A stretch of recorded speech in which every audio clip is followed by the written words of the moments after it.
Hidup yang terasa kurang hampir tidak pernah datang secara mendadak. Ia tidak muncul dalam satu kejadian besar yang langsung menjatuhkan seseorang. Ia tumbuh perlahan, mengikuti kebiasaan-kebiasaan kecil yang awalnya dianggap sepele, lalu dibenarkan, dan akhirnya dibiarkan terlalu lama. Banyak orang merasa hidupnya sempit, jalannya berat, dan kesempatannya terbatas. Tapi tidak pernah benar-benar berhenti untuk melihat dari mana semua itu bermula. Padahal, rasa kekurangan seringkali bukan akibat satu kegagalan besar, melainkan hasil dari pilihan kecil yang terus diulang setiap hari. Banyak orang percaya hidup terasa kurang karena nasib, latar belakang keluarga, atau keadaan yang tidak adil. Memang benar, tidak semua orang memulai dari garis yang sama. Ada yang lahir dengan dukungan, ada yang harus berjuang sendirian sejak awal. Tapi satu hal yang sering luput disadari, adalah bahwa kebiasaan punya pengaruh jauh lebih besar daripada yang kita kira. Cara seseorang menggunakan waktunya, cara ia menyikapi masalah, dan cara ia mengambil keputusan-keputusan kecil setiap hari perlahan membentuk arah hidupnya sendiri, bahkan lebih kuat daripada keadaan awalnya. Salah satu kebiasaan paling umum yang membuat hidup tidak bergerak adalah menunda. Menunda bukan sekadar malas, tapi bentuk penolakan halus terhadap tanggung jawab atas waktu yang dimiliki. Banyak orang sebenarnya tahu apa yang perlu dilakukan, tahu langkah apa yang seharusnya diambil, tapi memilih menunggu. Menunggu mood membaik, menunggu kondisi ideal, menunggu rasa siap datang. Masalahnya, hidup jarang memberi kondisi ideal. Waktu tetap berjalan, dan setiap penundaan yang dibiarkan membuat jarak antara niat dan kenyataan semakin lebar. Menunda juga melahirkan ilusi produktif. Seseorang bisa terlihat sibuk, pikirannya penuh rencana, tapi tidak ada satupun yang benar-benar dikerjakan. Hari berlalu dengan perasaan lelah, padahal yang lelah bukan usaha, melainkan pikiran yang terus berputar tanpa arah. Dalam jangka panjang, ilusi ini berbahaya karena membuat seseorang merasa sudah berusaha, padahal hidupnya tidak bergerak kemana-mana. Jalan keluar dari penundaan bukan perubahan besar yang melelahkan, tapi keberanian menyelesaikan satu hal kecil hari ini. Tidak perlu sempurna. Yang penting selesai dan nyata. Kebiasaan lain yang sering membuat hidup terasa kurang, adalah menghindari tanggung jawab. Banyak orang ingin hidupnya lebih baik, tapi tidak siap menerima konsekuensi dari perubahan itu. Ingin hasil lebih besar, tapi enggan menambah beban. Ingin dihargai, tapi takut berada di posisi yang menuntut keputusan. Akhirnya hidup dijalani di wilayah yang terasa aman, tapi sempit. Tidak terlalu menyakitkan, tapi juga tidak memberi ruang untuk bertumbuh. Padahal, setiap tanggung jawab yang diambil dengan sadar akan melatih keberanian, kedewasaan, dan kemampuan menghadapi tekanan hidup. Ada pula kebiasaan mengeluh tanpa arah. Mengeluh memang memberi kelegaan sesaat, seolah beban dipindahkan ke kata-kata. Tapi ketika keluhan tidak diikuti tindakan, ia berubah menjadi kebiasaan yang melemahkan.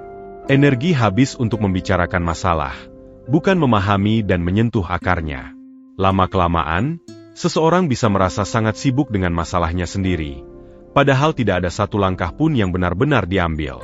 Mengganti keluhan dengan evaluasi jujur jauh lebih menenangkan, karena dari sanalah kendali hidup perlahan kembali ke tangan sendiri. Hidup juga sering terasa kurang, karena kebiasaan membandingkan diri dengan orang lain. Kita melihat pencapaian orang lain, tanpa pernah melihat perjalanan panjang di belakangnya.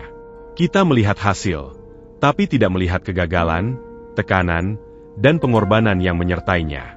Perbandingan seperti ini menciptakan rasa tertinggal yang tidak adil. Fokus terpecah, kepercayaan diri terkikis, dan hidup terasa selalu kurang apapun yang sudah dimiliki. Saat perbandingan dihentikan, dan perhatian kembali ke proses diri sendiri, hidup terasa lebih jujur dan lebih mungkin dijalani dengan tenang. Kebiasaan konsumtif juga mempersempit ruang hidup tanpa disadari. Bukan soal besar kecilnya penghasilan, tapi cara seseorang memperlakukan apa yang ia miliki. Banyak orang mengejar kepuasan sesaat untuk menutupi lelah dan tekanan, lalu heran kenapa hidup tidak pernah terasa lega. Uang habis, waktu habis, tenaga habis, tapi tidak ada yang benar-benar tumbuh.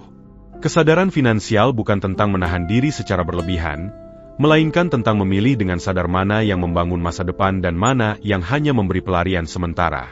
Satu kebiasaan penting yang sering diabaikan adalah hidup tanpa evaluasi. Hari berjalan begitu saja, minggu berganti, bulan berlalu, tanpa pernah ada jeda untuk melihat arah.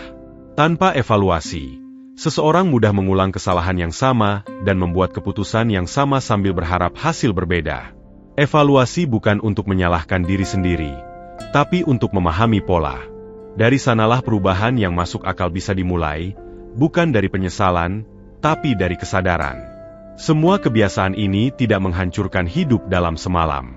Mereka bekerja pelan, nyaris tidak terasa, tapi terus-menerus. Itulah sebabnya banyak orang baru sadar ketika hidup sudah terasa sempit dan berat. Kabar baiknya, kebiasaan yang terbentuk secara perlahan juga bisa diubah dengan cara yang sama. Tidak perlu perubahan ekstrim, tidak perlu motivasi berlebihan. Yang dibutuhkan hanyalah kesadaran dan kemauan memperbaiki satu pola pada satu waktu. Jika hidupmu saat ini masih terasa kurang, itu bukan tanda kamu gagal. Itu tanda ada bagian dari hidupmu yang sedang meminta perhatian. Bukan untuk disesali, tapi untuk dibenahi. Mengubah arah hidup tidak selalu dimulai dari keputusan besar, tapi dari keberanian melihat kebiasaan lama yang selama ini dibiarkan. Perubahan memang tidak instan. Akan ada hari di mana usaha terasa berat dan hasil belum terlihat. Tapi setiap kebiasaan yang dibenahi hari ini akan memperluas hidupmu di masa depan. Karena seringkali, yang membuat hidup terasa sempit bukan keadaan, melainkan pola lama yang terus diulang tanpa disadari. Di lentera sunyi, tidak ada janji instan dan tidak ada jalan pintas. Yang ada hanyalah kejujuran pada diri sendiri, kesadaran atas kebiasaan, dan langkah nyata yang dijaga pelan-pelan. Hidup yang terasa cukup bukan datang dari keberuntungan semata, tapi dari kebiasaan yang diperbaiki dengan sadar, hari demi hari.